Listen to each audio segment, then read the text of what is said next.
1-2 महीना उनका बहुत अच्छे से निकला। उसके बाद क्या हुआ कि फिर क्योंकि क्या होता है, लापरवाही होने लगती है ना। जैसे अपने को अच्छा लगने लगता है तो लापरवाही हो जाती है। जो चीज़ें मैंने मना करी वही, है ना, जो गलत आदतें उनको थी कंटिन्यू फिर से, है ना। तो इस तरह से वो चीज़ उनको फिर से हुई। 2-3 महीने बाद उनको फिशर की प्रॉब्लम फिर से हुई। तब भी फिशर ही हुआ है ना, क्योंकि पेशेंट को अब पता है कि फिशर कैसे कहते हैं। पहले तो उनको नहीं मालूम था कि उनको फिशर होता है, पहले तो वो पाइल समझते थे। लेकिन अब क्योंकि जब मैंने एक बार देख लिया तो उनको पता चल गया कि ये फिशर है। तो उन्होंने क्या किया कि अब देखो, थोड़ा बहुत ट्रीटमेंट तो मेरा उनको पता था कि भाई जैसे खाने का परहेज़ है, ये चीज़ें तो उनको मालूम थी। मेडिसिन क्योंकि मैं प्रिपेयर खुद करता हूँ अपनी मेडिसिन, तो वो तो मैं उनको बना के देता। तो यदि वो आते तो मैं उनको बना के देता। अब वो आए ही नहीं तो मैं कैसे दूँ। तो वो मेडिसिन उनको मिली नहीं, तो उनको परहेज़ पता था, तो उनने परहेज़ कर लिया और मेडिकल स्टोर से कोई दवा ले ली। उनने कोई क्रीम ले लिया, कोई ऑयल वगैरह ले लिया। ऐसे मेडिकल स्टोर से पूछ के, आयुर्वेदिक मेडिकल स्टोर्स भी होते हैं ना, तो उनसे पूछ के और उनने मेडिसिन ले ली। तो उनको क्या, अब इस कॉम्बिनेशन में क्या हुआ, उनने अपना फिशर जो है वो ठीक कर लिया एक बार।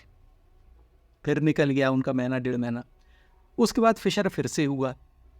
अब फिर से हुआ तब क्या होगा, तो उनने कहा यार ये बार बार हो रहा है। तो अब क्योंकि वो भोपाल के नहीं थे, है ना, क्योंकि अपन तो मैं तो भोपाल में हूँ, वो भोपाल में नहीं थे, वो किसी और स्टेट में थे। अब मैं स्टेट का नाम भी नहीं बता रहा, क्योंकि स्टेट के नाम से क्या मतलब है, हमको सिनेरियो जानना है, हमको पेशेंट की हिस्ट्री जानना है ना, वो केस जानना है, प्रदेश इंपॉर्टेंट नहीं है ना। तो वो अपने दूसरे किसी स्टेट में थे।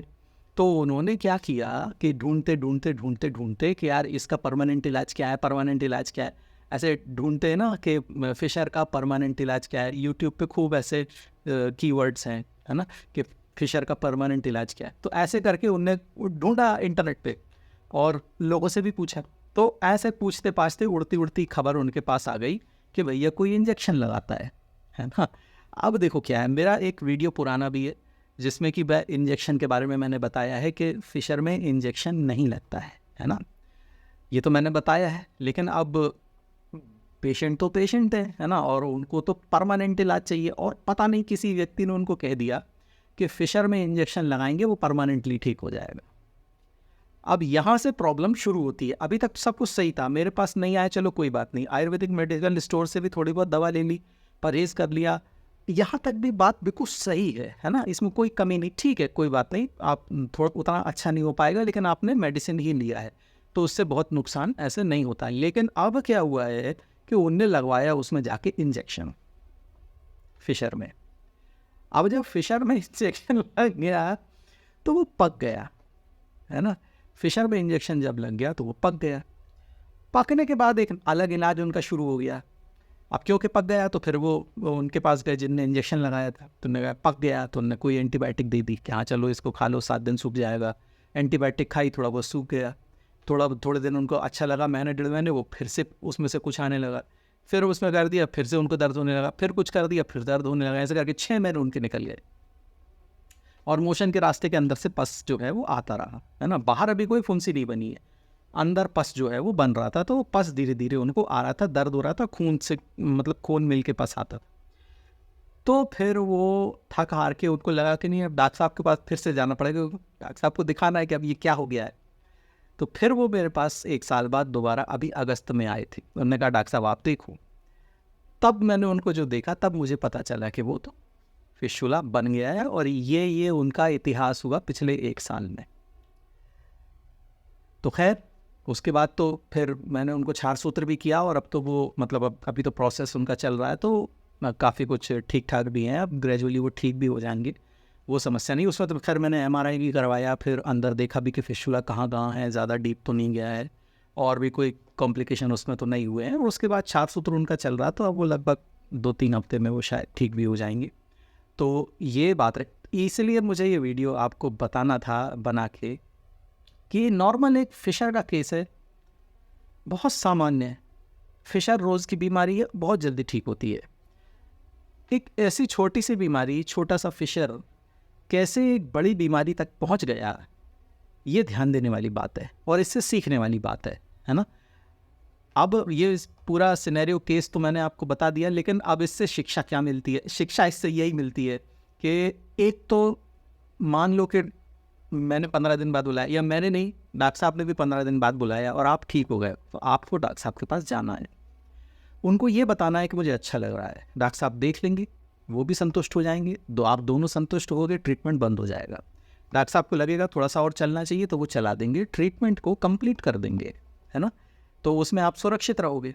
लेकिन इस तरह से लापरवाही करने से, कि जिस तरह से आप डॉक्टर साहब ने बुलाया और आप नहीं गए, और दूसरी गलती ये है कि आप तब भी डॉक्टर साहब के पास नहीं गए जब 1.5 से 2 महीने में दिक्कत हुई थी, तो आपने मेडिकल स्टोर से दवा लेके खा ली। ये भी एक गलत काम है ना। इस तरह से अपने को काम नहीं करना है। जैसे आपने एक बार ट्रीटमेंट ले लिया और आपको ट्रीटमेंट का अनुभव है, ये बात अच्छी है ना, ये धनात्मक बात है, अच्छी बात है कि आपको नॉलेज है, तो आप मतलब गलत चीज़ों में उलझने से बच सकते हैं, बात तो सही है। लेकिन ये गलत है कि आप मेडिकल स्टोर से दवा लेके स्वयं भी खा लें, और क्योंकि दवा है अपना काम तो करती है, तो थोड़ा बहुत आपको आराम भी मिलेगा, थोड़ा बहुत आप अपने हिसाब से परहेज़ करेंगे और आपको अच्छा लगेगा। ये एक और गलत दिशा है ना। इस दिशा में यदि आप चलेंगे तो ये आपको और भी ज़्यादा गलत काम करने के लिए प्रोत्साहित करेगा। इसलिए अपने को ऐसे काम नहीं करने, है ना। अपने को समय से डॉक्टर साहब को दिखाना है, और समय पे बुलाया है डॉक्टर साहब ने तो उनके पास जाना है, और अपने को बाहर से कोई अपनी मर्ज़ी से दवा लेके इलाज नहीं करना है। और तीसरी चीज़ ये है कि अगर किसी बीमारी में कोई इलाज होता है तो उसको करना है, और जो नहीं होता है, भ्रमित करने वाली जो चीज़ें हैं उनसे अपने को बचना है ना। जैसे वो उनने फिशर में इंजेक्शन लगवा लिया, फिशर में इंजेक्शन नहीं लगता है, इंजेक्शन पाइल्स में लगता है, वो भी ट्रू पाइल्स में लगता है, वाकई में अगर पाइल्स है तो, है ना। मिसअंडरस्टैंडिंग होती है जो मैंने आपको पहले भी बताई कि पाइल्स समझ रहे थे फिशर के टैग को। ऐसे जगहों पे यदि इंजेक्शन लग जाता है तो घाव पक जाता है। फिशुला तो खैर चलो इनका बन ही गया, कई बार आपका मोशन का रास्ता डैमेज हो सकता है, परमानेंटली डैमेज हो सकता है। वो चीज़ रिस्की है, ऐसे काम नहीं करवाना है और ना ही करना है। तो जो करते हैं उनके लिए भी सलाह है कि ऐसे नहीं करो, जो सही जगह इंजेक्शन लगता वहाँ। और दूसरी बात यह है कि आप लोग भ्रमित ना हो कि इंजेक्शन परमानेंट वाले प्रोसेस पे वो उस गलत दिशा आपको ले जाएगा ना।